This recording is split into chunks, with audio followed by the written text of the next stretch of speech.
Welcome to 360 Tamil. இஷாகப்பட்டினம் அப்படின்ற ஒரு web சீரிஸோட explanation பத்தி தான் நம்ம பார்த்துட்டு இருக்கோம். இது ஒரு தெலுங்கு வெப் சீரிஸ் தான். ஆல்ரெடி பார்ட் 1 நான் எக்ஸ்பிளைன் பண்ணி போட்டிருக்கேன். அதை பார்த்தீங்கன்னா தான் இது தெளிவா உங்களுக்கு புரியும். இப்போ பார்ட் 1 லிங்க்ல பார்ட் 2 ஓட லிங்கை ஜாயின் பண்றேன். அதே மாதிரி இதுல வந்து ஃபர்ஸ்ட் பார்ட்டோட லிங்கை தந்திருக்கேன். கண்டிப்பா செக் பண்ணி பாருங்க. இது ஒரு சூப்பரான கிரைம் த்ரில்லர் டிராமான்னு சொல்லலாம். ஸ்டார்டிங்ல இருந்து எண்டிங் வரைக்கும் விறுவிறுப்பா கொண்டு போயிருப்பாங்க. இது தமிழ்லயும் இருக்கு. அதே சமயம் வந்து எண்டிங்ல ஒரு சூப்பரான ட்விஸ்ட் வச்சிருப்பாங்க. ஃபர்ஸ்ட் பார்ட்டை பார்த்தவங்களுக்கு தான் இது புரியும். அதனால ஃபர்ஸ்ட் பார்ட்டை பார்க்கலனா கண்டிப்பா பார்த்துட்டு வந்துருங்க. எக்ஸ்பிளனேஷனுக்குள்ள போறதுக்கு முன்னாடி வீடியோக்கு ஒரு லைக் போடுங்க.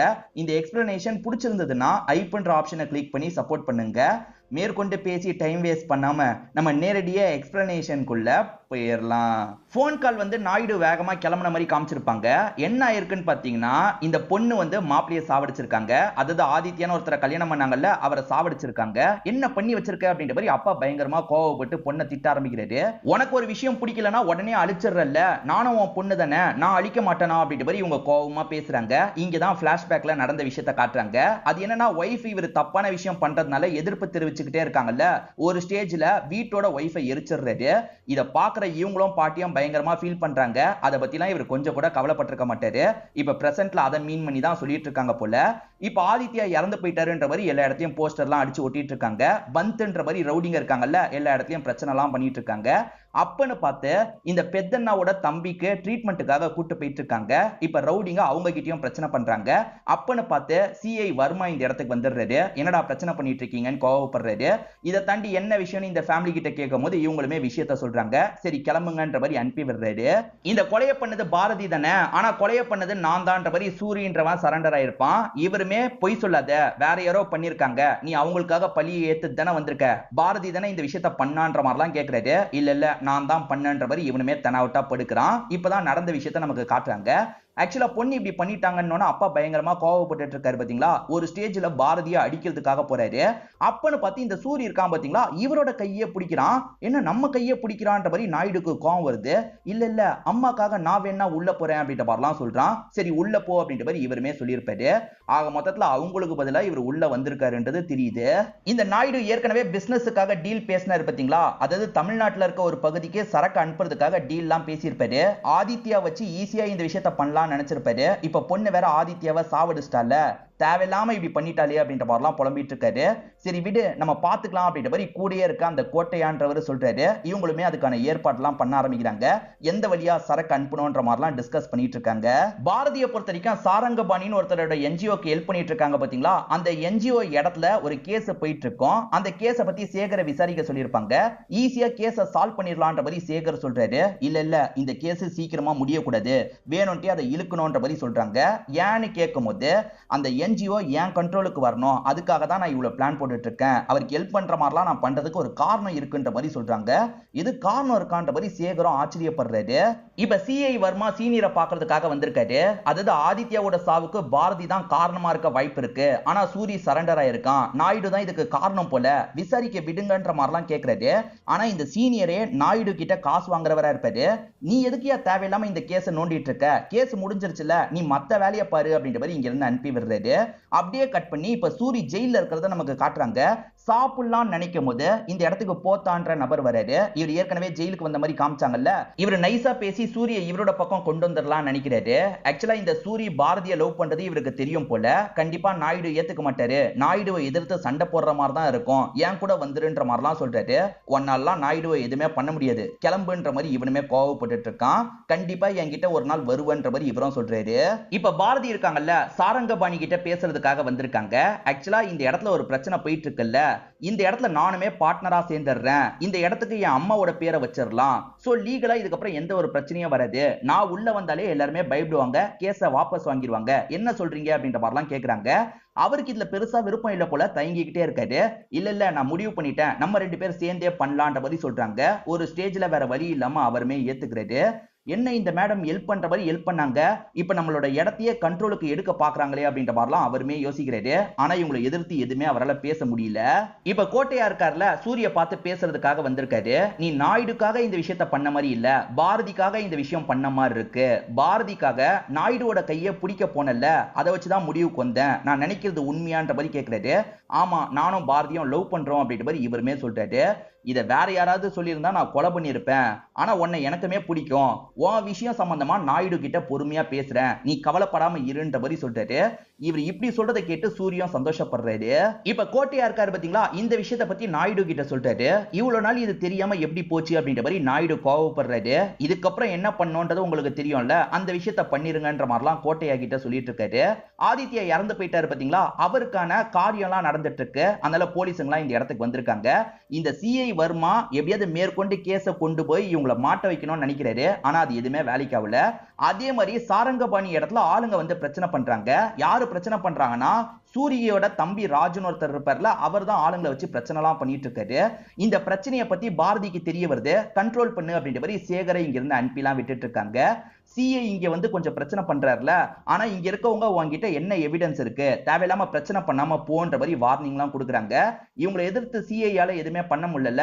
இவருமே சைலண்டா கிளம்பிடுறாரு. இப்ப நாயுடோட ஆளுங்க இருக்காங்க பாத்தீங்களா, சூரிக்கு சாப்பாடு தரதுக்காக இந்த இடத்துக்கு வந்திருக்காங்க. ஆனா வரவங்க எல்லாம் முகத்தை மறைச்சுக்கிட்டு வராங்க. இவனுங்க எதுக்காக முகத்தை மறைச்சிட்டு வராங்க, என்ன பண்ண போறாங்கன்ற மாதிரி யோசிக்கிறாரு. ஒரு ஸ்டேஜ்ல இவரை போட்டு தள்ளுறதுக்கு ட்ரை பண்றாங்க. அட பாவீங்களா அப்படின்ற மாதிரி இவருமே தடுத்து சண்டை போட ஆரம்பிக்கிறாரு. இவர் பயங்கரமா சண்டை போடுவார்ல, எல்லாரையும் அடிச்சிட்டு இருக்காரு. அப்போ ஒருத்தன் வெட்டிடுவான். மேற்கொண்டு எல்லாருமே வெட்டுறதுக்கு ட்ரை பண்றாங்க. இவர் என்ன பண்றதுன்னு தெரியாம முழிக்கும் போது சட்டுன்னு இந்த இடத்துக்கு போத்தாவோட ஆளுங்க வந்து சண்டை போடுறாங்க. போத்தாக்கு இந்த ஜெயில கொஞ்சம் ஆளுங்க இருப்பாங்க, அவங்க தடுத்து சண்டை போடுறாங்க. போத்தாவும் சண்டை போடுறாரு. இது மூலியமா அடிக்க வந்த ஆளுங்க எல்லாம் தப்பிச்சு இங்க இருந்து ஓடிடுறாங்க. போத்தா தானே காப்பாத்தினாரு, அதனால இந்த சூரியன் நன்றி எல்லாம் சொல்லிட்டு இருக்கான். நான் தான் ஏற்கனவே சொன்னேன்ல, இந்த விஷயம் நாயுடுக்கு தெரிஞ்சா பிரச்சனை தான்ட்டு, அதனால தான் உன்னை போட்டு தள்ளுறதுக்கு முடிவு பண்ணிட்டான். நாயுடுவை சாவடிச்சாதான் பாரதி உனக்கு கிடைப்பா, நல்லா அதை மனசுல வச்சுக்கோ அப்படின்ற மாதிரிலாம் சொல்றான். இப்ப பாரதி இருக்காங்கல்ல, சாரங்கபாணிய பாக்குறதுக்காக வராங்க. இங்க நடக்கிறதெல்லாம் எனக்கு ஒரு மாதிரி கஷ்டமா இருக்குமா, நேமெல்லாம் மாத்த வேணாம், என் பேர்லயே இருக்கட்டும் அப்படின்ற மாதிரிலாம் சொல்லிட்டாரு. அப்பன்னு பார்த்து ராஜு இருக்கான்ல, நேரடியா பாரதி கிட்ட பிரச்சனை பண்றதுக்காக வந்துடுறான். என் அண்ணன் உள்ள போயிருக்கான், நீ வெளியே எடுக்கிறதுக்கு எதுவுமே பண்ணலையா அப்படின்ற மாதிரிலாம் கோவப்பட்டு இருக்கான். தேவையில்லாம இப்படி பிரச்சனை பண்ணாத, உன் அண்ணனை நானா உள்ள போக சொன்னேன், அவனே தான் எனக்காக உள்ள போறேன்ற மாதிரி போனா. இன்னைக்கு உன் அண்ணனை பார்க்க போறேன், எல்லாத்தையும் அவனுக்கு புரிய வச்சிடுறேன் அப்படின்ற மாதிரி தம்பி அனுப்பி விடுறாங்க. இப்ப அண்ணன் சூரிய பாக்குறதுக்காக வந்துடுறாங்க. நீ எதுக்காக தேவையில்லாம கோட்டையா கிட்ட இந்த விஷயத்தெல்லாம் சொன்ன, அவர் தான் என்னோட அப்பா கிட்ட சொல்லி இந்த விஷயம் நடந்திருக்கும் அப்படின்ற மாதிரி சொல்றாங்க. நான் உன்னை லவ் பண்றேன்றதை இதை வச்சே நீ புரிஞ்சுக்க மாட்டியா, ஆதித்யா கூட சேர்ந்து வாழ எனக்கு தெரியாதா, ஆதித்யாவை எதுக்காக சாவடிச்சேன், எனக்கு நீ தான் வேணும்ன்றதுக்காக தான் சாவடிச்சேன், உன்னை வெளியே எடுக்கிறதுக்கான வழியும் எனக்கு தெரியும், உன் தம்பி கிட்ட நான் சொல்ற மாதிரி பேசு, சீக்கிரமா உன்னை வெளியே எடுத்துறேன் அப்படின்ற மாதிரி சொல்றாங்க. சரி ஓகேன்ற மாதிரி சூரியன் இந்த இடத்துல ஏத்துக்கிறாரு. எல்லா கடையில இருந்தும் நாயுடுக்கும் மாமூல் போகும் போல. இப்ப ராஜு இந்த இடத்துக்கு வந்துடுறான். இதுக்கப்புறம் அவருக்கெல்லாம் மாமூல் தரக்கூடாது, இதுக்கப்புறம் இந்த ஏரியாக்கு நான் தான் ரவுடி, எனக்கு தான் மாமூல் தரணும், எல்லாருமே மாமூல தாங்கன்ற மாதிரி மிரட்டிட்டு இருக்கான். எல்லாருமே பயப்படுறாங்க, ஏன்னா ராஜுவும் ரவுடி தானே, அதனால பயப்படுறாங்க. இவனுக்கு மாமூல தந்துடலான்ற மாதிரி எடுத்து தந்துட்டு இருக்காங்க. இங்கதான் நம்ம பெத்தண்ணா உட்காந்துட்டு இருக்காரு. இப்ப பெத்தண்ணா கிட்ட மாமூல கேக்குறான். இன்னும் நாள் இருக்குல்ல, நான் 2 நாள் கழிச்சு தரேன்ற மாதிரி சொல்லிட்டாரு. அதெல்லாம் தெரியாது, இப்பயே தரணும்ன்ற மாதிரி இவன் பிரச்சனை பண்ணிட்டு இருக்கான். பெத்தனாவும் பொறுத்து பொறுத்து போயிருப்பாரு. இதுக்கப்புறம் பொறுக்க கூடாதுன்ற மாதிரி ஒரு ஸ்டேஜ்ல ராஜு அடிச்சிடுறாரு. என்னையே அடிக்கிறியான்ற மாதிரி ராஜு சண்டைக்கு வரான். 2 பேருமே ஈக்குவலா சண்டை போட்டுட்டு இருக்காங்க. ஒரு ஸ்டேஜ்ல இந்த பெத்தனா இருக்காரு பாத்தீங்களா, ராஜுவை போட்டு பயங்கரமா அடிச்சிடுறாரு. அவன் கீழே விழுந்து கிடக்கும் போது அவனை கொளுத்தி விடணும் அப்படின்ற மாதிரி கொளுத்திலாம் விட்டுட்டு இருக்காரு. இதை பாக்குற எல்லாருமே மிரண்டு போயிடுறாங்க. இங்க ஒரு எபிசோட் முடியுது. இவர் ராஜுவை கொளுத்திட்டு வந்திருக்காரு பாத்தீங்களா, இதெல்லாம் அம்மாஜிக்கு தெரிய வருது, அதாவது இவரோட வைஃபுக்கு தெரிய வருது. நீ எதுக்காக இந்த மாதிரிலாம் பண்ணிட்டு இருக்க, என்ன பிரச்சனை வரப்போதோ அப்படின்ற மாதிரி புலம்புறாங்க. இப்ப சிஐ வர்மாக்கு இந்த விஷயம் தெரிய வருது இல்ல, ராஜு கிட்ட யார் இப்படி பண்ணான்னு விசாரிக்கிறதுக்காக வராரு. ராஜு இப்ப பேசுற நிலைமையில இல்ல, ராஜுக்கு யாராலையும் இது நடக்கல, நீங்க கிளம்பலாம் அப்படின்ற மாதிரி பாரதி இந்த இடத்துல பேசிட்டு இருக்காங்க. அதாவது வேணும்ட்டே பெத்தண்ணாவோட பேரை இவங்க சொல்ல மாட்டாங்க. ஒரு ஸ்டேஜ்ல சிஐ வர்மாவும் கிளம்பிடுறாரு. இப்ப சாரங்கபாணி இருக்கார்ல, நான் மட்டும் நடத்தும் போது எந்த ஒரு ப்ராப்ளமும் வராம இருந்தது, இப்பெல்லாம் அடிக்கடி இந்த இடத்துல ப்ராப்ளம் வருது, அதனால நீங்க விலகிக்கோங்க, நானே பாத்துக்கிறேன்ற மாதிரி சொல்லிட்டாரு. நான் விலகி போறதுக்காக உங்களுக்கு அவ்வளவு காசை தந்திருக்கேன், நான் காசு தந்தது எல்லாமே ஒரு கணக்கோட தான் தந்திருக்கேன், இதுக்கப்புறம் நானுமே இங்க பார்ட்னரா தான் இருக்க போறேன், வேணும்னா நீங்க விலகிக்கோங்க அப்படின்ற மாதிரிலாம் சொல்லிட்டு இருக்காங்க. என்ன இவங்க இப்படி பேசுறாங்க அப்படின்ற மாதிரி இவருமே லைட்டா பயப்படலாம் ஆரம்பிக்கிறாரு. சோ இந்த இடத்தோட கண்ட்ரோல முழுசா இவங்க பக்கம் கொண்டு வந்துடுறாங்க. இதுக்கு மேல எதுவுமே பண்ண முடியாதுன்றது சாரங்கபாணிக்கு புரிஞ்சிருது. ஆக்சுவலா அவனுங்க சரக்க கைமாத்த போறாங்கல்ல நாயுடுவோட ஆளுங்க, அதை பத்திலாம் இந்த சிஐ வர்மாக்கு தெரியுது. எப்படியாவது ஸ்டாப் பண்ணணும்னு நினைக்கிறாரு, ஆனா எந்த வழியா கொண்டு போக போறாங்கன்னு தெரியல அவங்களுமே இவரை டைவர்ட் பண்ற மாதிரி ஒரு விஷயத்தை பண்ணி சரக்கெல்லாம் கொண்டு போயிட்டு இருக்காங்க. இப்ப இன்னொன்னு பக்கம் நாயுடுவோட ஆள் இருக்காங்க பாத்தீங்களா, இந்த பெத்தண்ணாவை கூட்டு போறதுக்காக வந்திருக்காங்க. ராஜு கூட சண்டை போட்டதுனால தான் கூட்டு போறதுக்கு வந்திருக்காங்கன்னு இவருக்குமே தெரியுது. ராஜு இவங்களுக்கு எதிரா திரும்பிட்டான்ல, அதனால பெத்தண்ணாவை இவர் பாராட்ட தான் செய்யறாரு. தனியால அவனை சமாளிச்சல, உண்மையிலேயே நீ பெரிய ஆளு தான். வர கவுன்சிலர் எலெக்ஷன்ல நீ தான் கவுன்சிலரா மாற போற. உன் மக்களுக்கு என்ன செய்யணுமோ செஞ்சுக்கோ, அதை தாண்டி என்னோட ஆளா நீ செயல்படணும் அப்படின்ற மாதிரிலாம் சொல்லிட்டாரு. பெத்தனாவும் கவுன்சிலரா மாறினா நம்ம ஊருக்கு நிறைய நல்லது பண்ணலாம்னு யோசிக்கிறாரு. சரி ஓகேன்ற மாதிரி இந்த டீலுக்கு ஏத்துக்கிறாரு. இப்ப பாரதி லாயரை கூப்பிட்டு சிஐஏ பாக்குறதுக்காக வந்திருக்காங்க. அது என்னன்னு பாத்தீங்கன்னா, ஆதித்யாவை சாவடிச்சது சூரிய கிடையாது, சூரியோட தம்பி தான். இப்ப கண் முழிச்சவன் எல்லா விஷயத்தையும் ஒத்துக்கிட்டான். நீங்களே ஸ்டேட்மெண்ட் வேணா வாங்கிக்கோங்க. இவன் தான் ஜெயில இருக்கணும், சூரி வெளியே தான் இருக்கணும்ன்ற மாதிரி சொல்றாங்க. ஏதோ ஒரு பிளானோட தான் பண்றாங்கன்றது சிஐ வர்மாக்கும் நல்லா தெரியுது. வேற வழி இல்லாம தம்பியை உள்ள தள்ளிடுறாரு, அண்ணனை வெளியே விட்டுறாரு. சோ இப்ப சூரி வெளியே வந்துடுறாரு. ராஜுவோட நிலைமைக்கு பெத்தண்ணா தானே காரணம். அதனால சூரியும் பெத்தண்ணா வீட்டுல வந்து பிரச்சனை பண்ணிட்டு இருக்காரு. இப்ப பெத்தண்ணா எந்த சண்டை வந்தாலும் பாத்துக்கலாம்னு நினைக்கிறாரு. இவன் கூட சண்டை போட ஆரம்பிக்கிறாரு. ஆனா சூரியோட ஆளுங்க இருக்காங்கல்ல, பிரச்சனை வேணான்ற மாதிரி இங்க இருந்து கூட்டிட்டு போயிடுறாங்க. நாயுடு, கோட்டையா, சேகர் 3 பேருமே சாப்பிட்டுட்டு இருக்கும் போது நாயுடு என்ன சொல்றாருன்னா, அந்த பையனுக்கு கவுன்சிலர் சீட்டை ஒதுக்கிருங்க அப்படின்ற மாதிரி சொல்றாரு. இப்ப சொன்னவர் சாப்பிட்டு முடிச்சு இங்க இருந்து எந்திரிச்சு போயிடுறாரு. ஆனா சேகர் என்ன சொல்றானா, ஏற்கனவே எனக்கு வேண்டியவனுக்கு கவுன்சிலர் தரேன்ற மாதிரி சொல்லிட்டேன், இல்ல மாத்த முடியாதுன்ற மாதிரி சொல்றான். நாயுடு பேச்சை மீறி நம்ம எதுவுமே செய்ய முடியாது. அவன் நமக்காக இது வரைக்கும் என்ன பண்ணிருக்கான், பிரோஜனமா எதுவுமே பண்ணல. நாயுடு யார சொல்றாரோ அவரை கவுன்சிலரா மாத்திரு அப்படின்ற மாதிரி அப்பா சொல்றாரு. அப்பவும் இப்படி பண்றாரு அப்படின்ற மாதிரி சேகருக்கு பயங்கரமா கோவம் வருது. அப்பா மேல பயங்கரமா கோவம் வருது. பெத்தண்ணா கூட தேவையில்லாம சூரி சண்டைக்கு போனார்ல, நீ எதுக்கு பெத்தண்ணா கூட தேவையில்லாம சண்டைக்கு போன அப்படின்ற மாதிரிலாம் திட்டிட்டு இருக்காங்க. என் தம்பி அப்படி பண்ணிட்டான் அப்படின்ற மாதிரி இவர் புலம்புறாரு. இல்ல நம்ம வேற மாதிரி தான் இந்த பிரச்சனையை ஹேண்டில் பண்ணோம் அப்படின்ற மாதிரி இவங்க சொல்றாங்க. இப்படி பேசிட்டு இருக்கும்போது இவங்க 2 பேர் கட்டிலாம் புடிச்சிட்டு இருக்காங்க. அந்த இடத்துக்கு வந்து கோட்டையா இந்த விஷயத்தை கவனிக்கிறாரு. சீக்கிரமா இந்த விஷயத்துல ஏதாவது பண்ணணும் அப்படின்ற மாதிரிலாம் நினைக்கிறாரு. இவங்க தமிழ்நாட்டுக்கு சரக்கு அனுப்பி வைக்கிறேன்னு சொன்னாங்க பாத்தீங்களா, நல்லபடியா சரக்கு அனுப்பி வச்சிடறாங்க போல. அவங்க சைடுல இருந்து காசையும் தந்துடுறாங்க. இந்த வேலையில இவ்வளவு காசு கிடைக்குமா அப்படின்ற மாதிரி 2 பேருமே சந்தோஷப்படுறாங்க. கோட்டையா, இதுக்கப்புறம் இந்த கண்ட்ரோல்லாம் நீ வச்சுக்கோ அப்படின்ற மாதிரி நாயுடு சொல்றாரு. நான் உன் காலு கீழே இருக்கேன், இதெல்லாம் எனக்கு வேணவே வேணாம். இவ்வளவு காசுல எனக்கு கொஞ்சோண்டு கிடைச்சாலே போதும், உன் கூட சேர்ந்து கடைசி வரைக்கும் நான் விசுவாசமா பிசினஸ் பண்ணுவேன்ற மாதிரி சொல்றாரு. இதை கேட்கிற நாயுடுவும் சந்தோஷப்பட்டு கட்டிலாம் பிடிக்கிறாரு.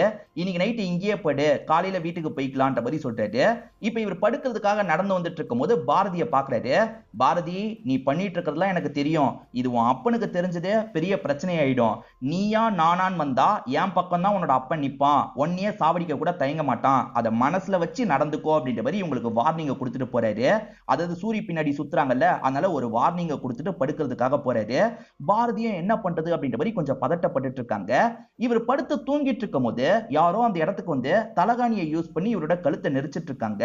நெரிக்கிறது யாருன்னு பாத்தீங்கன்னா, இவரோட பையனான சேகர் தான் நெரிச்சிட்டு இருக்காரு. சேகர் எதுக்காக இப்படி பண்றாருன்னு தெரியல. ஒரு ஸ்டேஜ்ல அப்பாவை சாவடிச்சிடுறாரு. இங்க ஒரு எபிசோட் முடியுது. திட்டமிட்டு இவரை சாவடிச்சதா யாருமே பார்க்க மாட்டாங்க.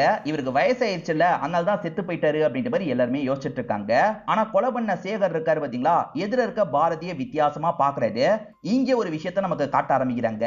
மேற்கொண்டு நீ சூரிய கூட சுத்திட்டு இருக்கிறது உன் அப்பனுக்கு தெரிஞ்சதுன்னா அவ்வளவுதான் அப்படின்ற மாதிரி அந்த பெரியவர் மிரட்டிட்டு போனாரு பாத்தீங்களா. இவங்க சேகர் கிட்ட பேசுறதுக்காக வந்திருப்பாங்க.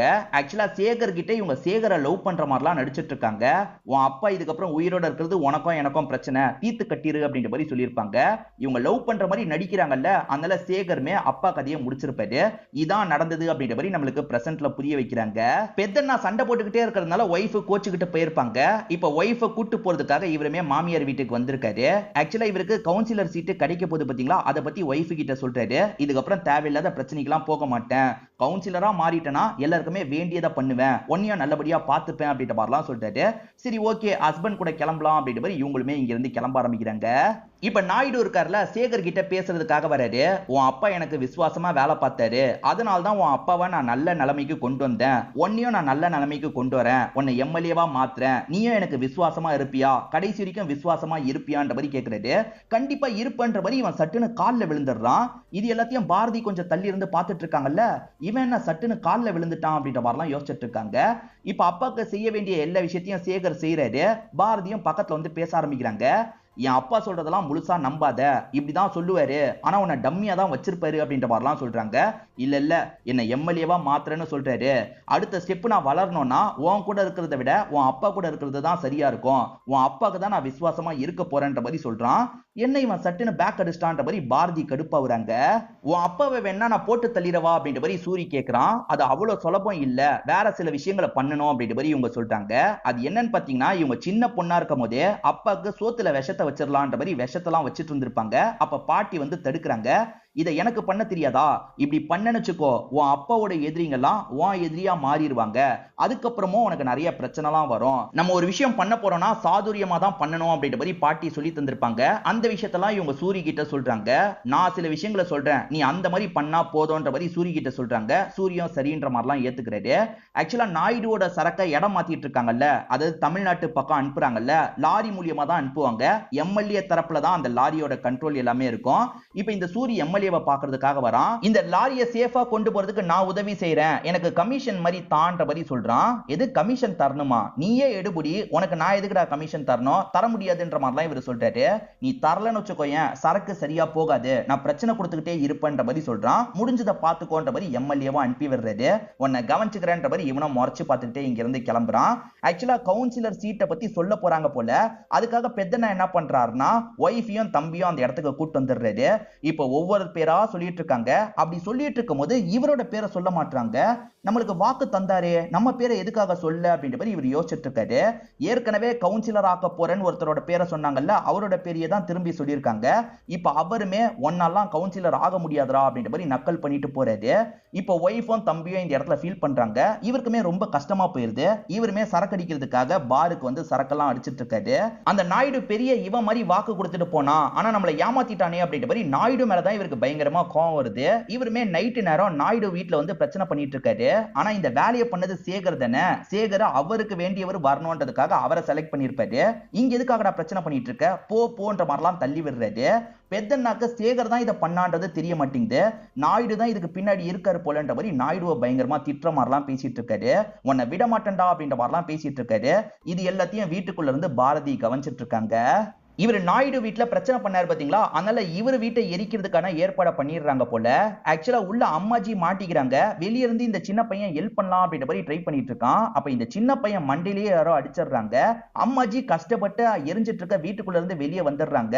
ஆனா சின்ன பையன் அடிபட்டு இருக்கான்ல, அவனை பார்த்து பயங்கரமா ஃபீல் எல்லாம் பண்ணிட்டு இருக்காங்க. ஏற்கனவே ஒரு வாட்டி நல்லபடியா சரக்கெல்லாம் அனுப்பி வச்சிட்டாங்க பாத்தீங்களா, திரும்பி சரக்கு அனுப்பணும் போல. இந்த வாட்டியும் மிஸ் ஆக கூடாது அப்படின்ற மாதிரி இந்த நாயுடு எல்லார்கிட்டயும் பேசிட்டு இருக்காரு. இந்த வாட்டியும் லாரி மூலியமா சரக்கு அனுப்பிட்டு இருக்காங்க. இப்ப சிஐ வர்மா இருக்காரு பாத்தீங்களா, சில லாரி எல்லாம் புடிச்சிட்டு இருக்காரு. அவங்களுக்கு தொல்லை தர ஆரம்பிக்கிறாரு. இப்ப பெத்தண்ணாவும் காலையில நேரம் வீட்டுக்கு வராரு. அப்ப வீடு எரிஞ்சு போன மாதிரி இருக்கு. அதே சமயம் இவரோட தம்பி இறந்து போயிருக்கிறது தெரியுது. தம்பியை யாரோ அடிச்சாங்கல்ல, தம்பி அதுல இறந்தே போயிட்டான் போல. தம்பி இறந்து போனதை பார்த்து இவர் பயங்கரமா ஷாக் ஆயிட்டு இருக்காரு. நம்ம சின்னி இறந்து போயிட்டான், நம்ம சின்னி இறந்து போயிட்டான்ற மாதிரி ஒய்ஃப் பயங்கரமா ஃபீல் பண்றாங்க.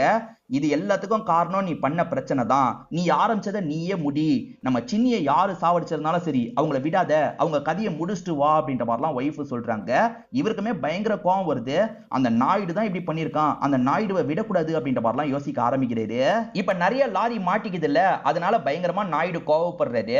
எம்எல்ஏவோட கவனக்குறைவால தான் இது நடந்திருக்கிறதா நினைக்கிறாரு. எம்எல்ஏவை போட்டு திட்டிட்டு இருக்காரு. அதுக்கு எம்எல்ஏ என்ன சொல்றாருன்னா, என் மேல தப்பு கிடையாது, கொஞ்ச நாளைக்கு முன்னாடி உன் அடியாளா இருந்த சூரிய என்கிட்ட டீல் பேசுறதுக்காக வந்தான், அவனுக்கு பின்னாடி யார் இருக்காங்கன்றது எனக்கு தெரிஞ்சிருச்சு, உன் பொண்ணு தான் இருக்கா, ரெண்டு பேருமே பயங்கரமா லவ் பண்ணிட்டு இருக்காங்க, நீ அவங்க ரெண்டு பேரும் அடக்கி வைக்கணும், அதை விட்டுட்டு என்கிட்ட கோவப்பட்டு இருக்க அப்படின்ற மாதிரி எம்எல்ஏ வார்த்தையை விடுறாரு. இதனால கோவப்பட்ட நாயுடு இருக்காருல, கத்திய வயிற்றியை இறக்கிடுறாரு. சோ இதுக்கு பின்னாடி நம்ம பொண்ணு இருக்க வாய்ப்பு இருக்கான்ற மாதிரிலாம் யோசிக்கிறாரு.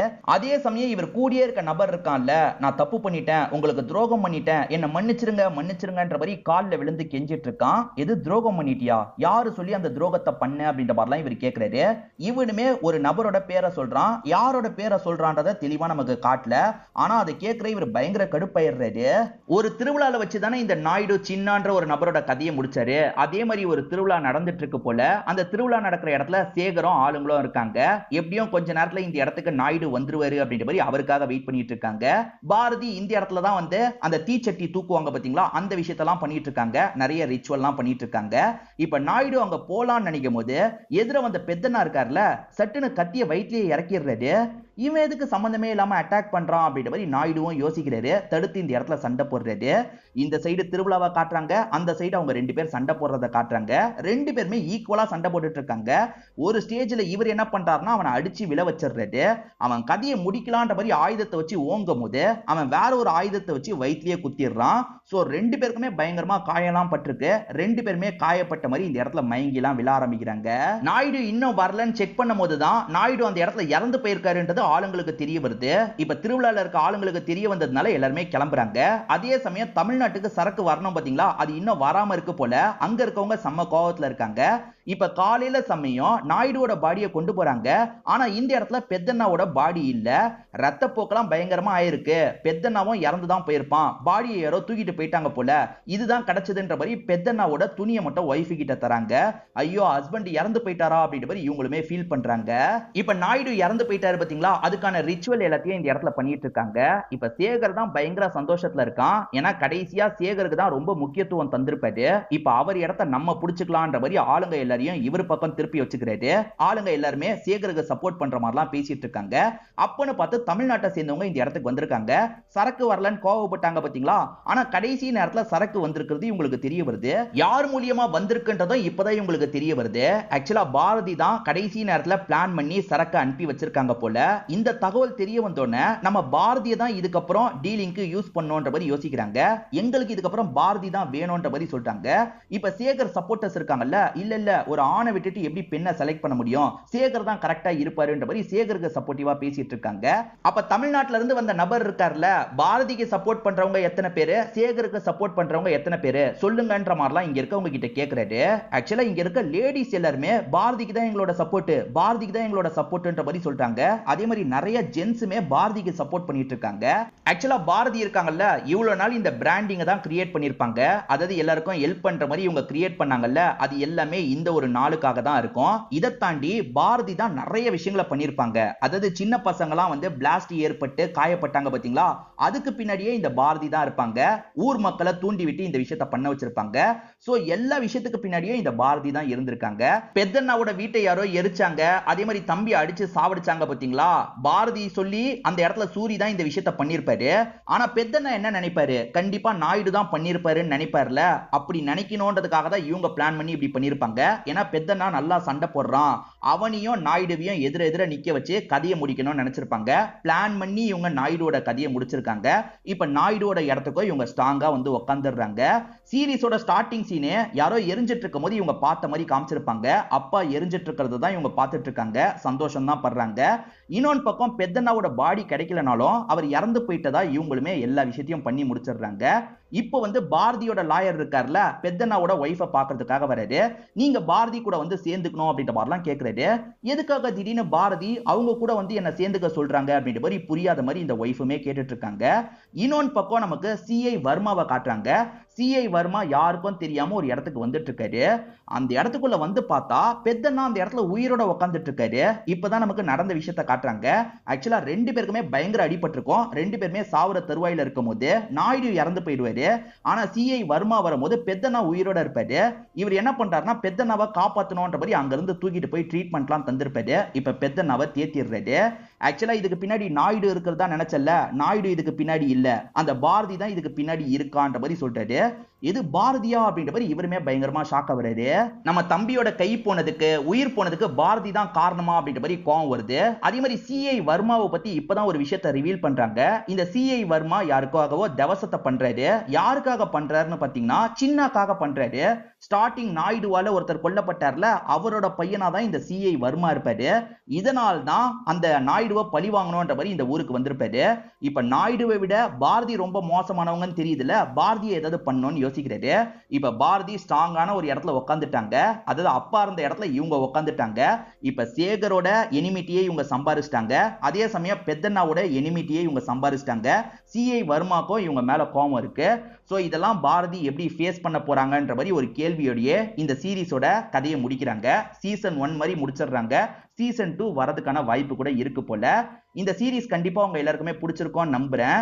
இந்த வீடியோ உங்களுக்கு பிடிச்சிருந்ததுன்னா லைக் பண்ணுங்க, கமெண்ட் பண்ணுங்க, மறக்காம 360 தமிழ் சேனலை சப்ஸ்கிரைப் பண்ணுங்க. தொடர்ச்சியா இந்த மாதிரி வீடியோக்கள் வந்துகிட்டே தான் இருக்கும்.